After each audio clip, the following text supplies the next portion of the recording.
Bismillahirrahmanirrahim. Assalamualaikum warahmatullahi wabarakatuh.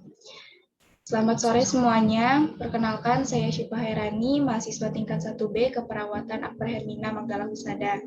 Sebelumnya kami ucapkan terima kasih kepada Kak Tabah Yulianto, ahli media keperawatan yang telah menyempatkan waktunya bersedia menjadi narasumber untuk tugas wawancara kami, mata kuliah Bahasa Indonesia dengan dosen pembimbing Ibu Apriyani Rianti. Selamat sore Kak Yulianto. Ya, selamat sore. Bagaimana kabarnya Kak? Alhamdulillah baik. Kalian gimana? Alhamdulillah. Salam kenal dari kami kelompok 10 dengan anggota saya Syifa Hairani. Ada Arni, ada Muhammad Thoyib, Yuliana, dan Anggi. Tapi Anggi sama Yuliana sedang berhalangan hadir. Jadi kita bincang-bincangnya berempat aja ya Kak. Oh iya, kalau boleh tahu, sekarang Kakak kerja di mana ya Kak? Kalau sekarang saya kerja di Puskesmas Selomerto 1 di Kabupaten Wonosobo tepatnya, Jawa Tengah. Oh iya. Sebagai perawat, Kak? Ya, perawat. Kami pengen tahu, Kak, sebenarnya motivasi atau bagaimana sih ceritanya Kakak bisa menjadi seorang perawat? Kalau jadi seorang perawat sih sebenarnya bukan jadi prioritas utama waktu itu ya. Mungkin jadi list kesekian dari beberapa pilihan. Cuma nggak tahu kenapa tiba-tiba bisa masuk ke situ. Sebenarnya ya utamanya sih karena dukungan orang tua yang pasti. Kemudian ada beberapa teman yang memang motivasi dan melihat dari kondisi keluarga, kemudian masyarakat yang memang kalau dilihat-lihat itu sepertinya membutuhkan seseorang yang bisa berkecimpung atau mempunyai profesi di dunia kesehatan pastinya. Gitu. Makanya jadi saya buat masuk ke profesi keperawatan. Baik. Sebenarnya kalau masuk ke perawatan itu ada skill khusus yang harus kita punya nggak sih, Kak? Mungkin yang harus ya, yang wajib sekali buat dikuasai dari seorang perawat itu harus bisa pasang infus yang utama itu. Kemudian injeksi, karena kalau di dunia kesehatan atau dunia keperawatan itu terkadang kita fleksibel. Kalau memang kalau misal ada cek darah nih, analis nggak bisa. Kemudian harus itu dari dokternya memang harus dicek sekarang, kan harus mau tidak mau dari seorang perawat yang harus mengambil darah. Nah itu harus beberapa skill yang memang harus kita kuasai. Kalau skill-skill yang lain insya Allah harus mengikutilah di mana kita ditempatkan, misal di UGD kita harus bisa hacking, harus bisa tindakan bedah minor atau yang lain itu mengikuti sesuai dengan di mana kita ditempatkan ruangannya. Gitu. Kalau yang lain-lain ya yang wajib itu harus bisa pasang infus. Pasti bisa ya Kak, kalau belajar kita pasti tahu nanti. Pasti harus. Ya, silakan Arni mau bertanya. Iya, Kak Yulianto, membicarakan soal perawat nih, pasti kan selalu berhubungan dengan namanya pasien. Dan pasiennya itu kan pasti macam-macam tuh, Kak. Nah, kami ini penasaran bagaimana cara Kakak menjaga emosi Kakak nih, biar terkontrol ketika memberikan pelayanan kepada pasien yang mungkin bisa dibilang menyebalkan begitu. Kalau menghadapi pasien-pasien yang seperti itu sebenarnya kalau saya pribadi bukan tipe yang mungkin gampang tersinggung atau gampang marah. Mungkin Arni sendiri paham lah, karena sudah pernah bekerja bareng sama saya sebelumnya. Pasti kerja banyak, bercandanya, sepanengnya sedikit lah. Cuma kalau menghadapi pasien yang memang bisa dibilang sedikit menyebalkan, kalau saya pribadi itu bersifat profesional aja. Nggak mudah terpengaruh, kemudian tidak mudah memasukkan sesuatu kata-kata yang menyakitkan ke dalam hati. Mungkin pasien atau keluarga pasien bersifat menyebalkan itu karena ada satu hal. Bisa jadi karena pelayanan kita yang kurang baik, atau ada sesuatu yang di luar ekspektasi mereka. Nah, dari hal tersebut, terutama saya lebih mengedepankan meminta maaf yang pertama, kemudian mendengarkan segala keluhan dari pasien atau keluarga pasien, kemudian dijadikan itu sebagai evaluasi. agar nantinya kita bisa terapkan ke pasien-pasien lain agar tidak ibaratnya menghasilkan satu hal yang sama dari pasien yang sebelumnya gitu. Baik. Jadi seru juga ya Kak, jadi seorang perawat bisa ngobrol sama pasien, ketemu banyak pasien dengan macam-macam Ya, pemikiran. benar. Oke, Toyib, apa ada yang mau ditanyakan? Silahkan. Sebelumnya selamat sore Kakak. Ya, sorry. Ya, kalau boleh tahu ya Kak, udah berapa lama Kakak jadi perawat? Saya lulus 2018 dan bekerja kira-kira 2018 akhir sampai sekarang, jadi sekitar sudah 3 tahun, hampir 3 tahun jadi perawat. Ya, tadi kan teman saya sudah menanya tentang kesan atau menemukan pasien yang agak menyebalkan mungkin ya. Kalau saya ingin menanyakan yang cerita-cerita sedih gitu Kak, kesan-kesan sedih ketika Kakak selama bekerja menjadi seorang perawat itu apa gitu? Kalau cerita sedih mungkin banyak banget ya, cuma kalau yang paling berkesan sedihnya mungkin waktu pandemi kemarin lagi banyak-banyaknya, terutama gelombang kedua kemarin, di mana semua fasilitas kesehatan itu hampir lumpuh, semua overload, baik rumah sakit, puskesmas, dan karena overload itu banyak sekali pasien-pasien yang harus kita tolak terpaksa, dan itu membuat saya pribadi merasa sedih banget sih waktu itu. Dan padahal kan kalau misal pasien-pasien COVID waktu itu kan memang harusnya dirawat di rumah sakit. Padahal kita puskesmas sendiri, karena saya bekerja di puskesmas rawat inap, sudah mencoba membuka rasa kemanusiaan kita dan menampung pasien-pasien COVID karena saking penuhnya rumah sakit, dan itu tidak bisa menampung. Kemudian karena banyak beban kerja waktu itu, yang menjadi kesedihan lagi waktu itu, satu persatu dari kita harus tumbang, satu persatu, dan terutama bagi ibu-ibu hamil yang waktu itu, dan teman-teman saya hamil juga harus tumbang, kemudian merambah ke keluarga-keluarga mereka, keluarga saya juga pribadi juga ada waktu itu, dan itu jadi jadi kesan yang sangat mendalam waktu itu, dan benar-benar sangat melelahkan bagi saya pribadi, teman-teman saya, dan semua mungkin tenaga kesehatan di Indonesia, semua seluruhnya mungkin merasakan hal seperti itu juga. Jadi sebenarnya menjadi seorang perawat itu kita agak harus menyiapkan bagaimana cara kita memasang infus doang gitu ya Kak. Kita juga harus menyiapkan mental itu ketika menghadapi seperti yang itu ya Kak. Betul sekali. Malah sebenarnya kalau misal skill dan pengetahuan itu bisa kita pelajari. Tapi kalau mental itu harus punya proses yang sangat panjang buat bisa melatih mental kita, bisa menghadapi segala sesuatu situasi yang ada ke depannya itu sangat susah gitu. Kalau mental kita nggak kuat, ya otomatis segala sesuatu yang kita lakukan juga nggak akan berjalan dengan baik. Iya benar. Oke, makasih ya Kak sebelumnya ya Kak.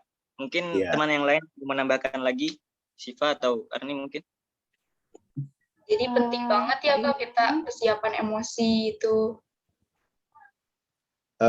Sangat penting. Mungkin berapa puluh persen itu harus kita persiapkan dari kita kuliah malah, karena ya mungkin kita, kalau teman-teman sudah terjun ke pasien, belum terjun ke pasien mungkin rasanya enjoy aja. Ketika kita sudah menghadapi ke pasien, ada yang takut darah, ada yang merasa beban, terutama ketika kita memegang jarum atau melakukan tindakan. Nah, itu yang harus kita tumbuhkan sedari dini agar nantinya kita bekerja atau kita praktek pelayanan ke pasien itu bukan menjadi satu hal yang susah lagi buat kita gitu. Baik Kak, terima kasih. Dan untuk Kak Yuli sendiri pernah kena COVID Kak. Dan itu pengalaman Kak Yuli selama kena corona ini bagaimana Kak? Pernah waktu itu kalau nggak salah pertengahan bulan Juli. Kalau selama pengalaman saya terkena COVID waktu itu lebih yang pertama gejalanya itu ya kayak demam, batuk, kemudian mulai anosmia, augesia gitu-gitu. Alhamdulillahnya waktu itu karena gejala saya tidak berat ya isolasi mandiri aja gitu di rumah. Cuma ya tetap harus pemantauan sama tenaga kesehatan ya yang di sekitar gitu. Oke, baik Kak. Sipa pengen tanya Kak, keluar dari profesi, kita kan D3 juga sama seperti Kakak, lulusannya seorang ahli media keperawatan. Ada gak sih Kak petuah-petuah untuk kita, untuk mungkin nanti untuk menjalankan tugas akhir? Tugas akhir KTI ya. Mungkin kalau saya pribadi, kalau ini belajar dari pengalaman dulu saya ya, ketika menghadapi tugas akhir saya, mencoba buat mencari tema yang memang kita senangi, genre kita di mana, itu yang kita ambil. Jadi kalau kita merasa enjoy dengan apa yang kita ambil, tema kita ambil, ya kita menjalaninya juga enjoy juga gitu. Kemudian mencoba buat sharing dulu ke pembimbing kita. Misalnya, saya mau ngambil keperawatan maternitas nih, Bu, saya mau ngambil keperawatan maternitas dengan tema ini, kira-kira kendala apa yang bakal saya hadapi ke depannya, atau mungkin bagaimana cara saya bisa menghandle ini biar nantinya ke depannya bisa baik gitu. Itu yang kedua. Kemudian yang ketiga, ketika sudah dapat tema, sudah dapat apa yang kita senangi gitu, sudah bimbingan dengan pembimbing, cari referensi sebanyak-banyaknya. Entah itu bahasa Inggris, bahasa Indonesia, buku, jurnal, ataupun itu kita cari sebanyak-banyaknya. Kita cari dulu, kita nggak usah pilih-pilih dulu, yang penting dapat semuanya itu. Kemudian setiap kita bimbingan, baiknya itu kita rekam. Jadi ketika kita rekam, kemudian kita akan mengerjakan lagi di rumah, ya kita bisa mendengarkan rekaman itu dengan baik. Apa yang dikatakan pembimbing itu nantinya bisa kita terapkan lagi, nggak lupa ibaratnya gitu. Kalau kita kuliah kan harus kita catat gitu kan. Cuma kalau kadang bimbingan kita harus bisa komunikasi, kalau kita sambil mencatat kan terkadang susah. Nah, lebih baiknya kita rekam, kalau baiknya ya rekam dan catat, itu lebih baik. Ya, kemudian ya enjoy aja lah, let it flow. Apa yang kita lakuin ya prosesnya ya kita happy aja gitu, nggak usah jadiin beban karena itu jadi salah satu proses. Insya Allah KTI itu jadi manfaat nanti kalau kita kerja. Gitu. Baik Kak, ini pasti jadi pelajaran banget nih buat kita. Walaupun masih semester 1, pasti kan persiapan harus dari sekarang ya Kak. Benar banget. Ya. Silahkan, Arni atau Toyib, ada lagi?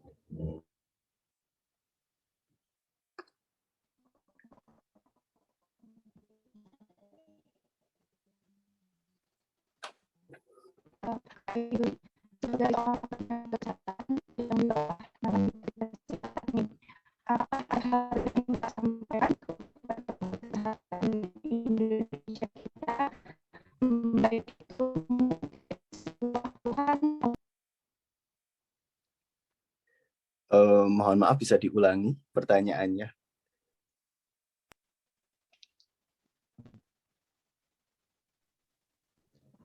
Sebagai seorang tenaga kesehatan, mohon maaf Arni, suaranya nggak jelas.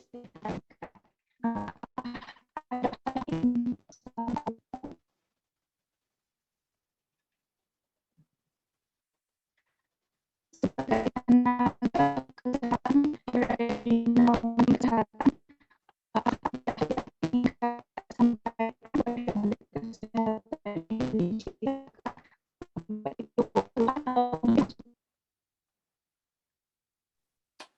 Baik Kak, mungkin saya ulang ya, izin saya ulang. Pertanyaan dari Ani itu, sebagai seorang tenaga kesehatan yang berada di bawah naungan Menteri Kesehatan, apakah ada hal yang ingin Kakak sampaikan kepada Menteri Kesehatan Indonesia, Kak? Baik itu mungkin sebuah keluhan atau masukan dari Kakak. Mungkin lebih ke apa ya, lebih ke keluhan mungkin ya. Diperhatikan lagi kesejahteraan dari tenaga kesehatan, karena mungkin saya pribadi alhamdulillah sudah mencukupi, artinya sudah bisa untuk menghidupi keseharian kehidupan saya, tapi banyak sekali teman-teman di luar sana yang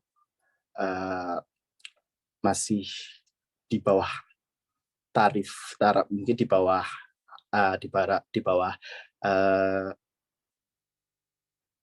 ibaratnya masih kurang dari sesuai dengan profesi kita lah ibaratnya gitu, sesuai dengan dilihat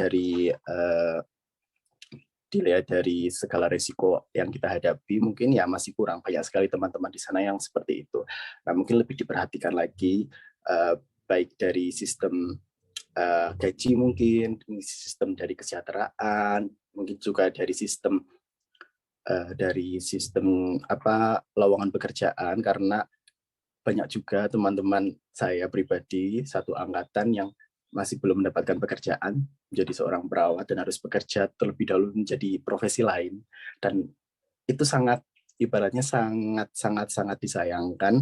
Ilmu mereka kalau misal tidak dimanfaatkan, ilmu mereka kemungkinan bakal menghilang. Nah, itu mungkin bisa diperhatikan, bisa diprioritaskan. Selain tenaga pendidik, tenaga kesehatan juga menjadi salah satu tenaga yang tidak bisa dipungkiri harusnya menjadi perhatian pemerintah. Gitu. Berarti masih cukup banyak ya Kak yang masih harus diperhatikan oleh pemerintah tentang tenaga kesehatan, juga pelayanan-pelayanan. Iya, banyak banget, harusnya banyak. Oke. Baik, teman-teman, apa masih ada yang mau ditanyakan?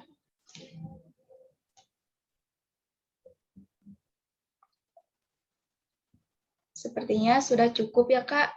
Terima kasih banyak kepada Kak Yulianto yang mau mengisikan waktunya berbincang bersama kami. Ini bakal menjadi pengalaman berharga banget bagi kami. Menjadi suatu kesempatan berharga berbicara bersama seorang perawat hebat, dan doakan kami juga Kak supaya kami bisa lancar kuliahnya, bisa seperti Kakak. Sukses selalu sama-sama. Semoga kalian diberi kemudahan, kelancaran, mendapatkan apa yang kalian inginkan, cita-cita kalian, dan sekali lagi nikmati proses, karena segala yang kalian hadapi nantinya ke depan itu bukan satu hal yang mudah. Jadi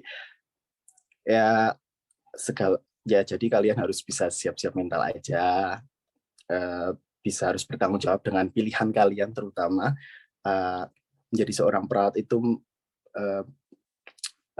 suatu pekerjaan yang mulia, insya Allah banyak pahala. Jadi kalian itu nggak usah terlalu banyak mengeluh nanti ke depannya. Gitu aja. Sukses selalu. Amin. Terima kasih ya Kak. Mohon maaf dari saya, Syifa Herani. Sekian. Terima kasih. Wassalamualaikum warahmatullahi wabarakatuh. Waalaikumsalam.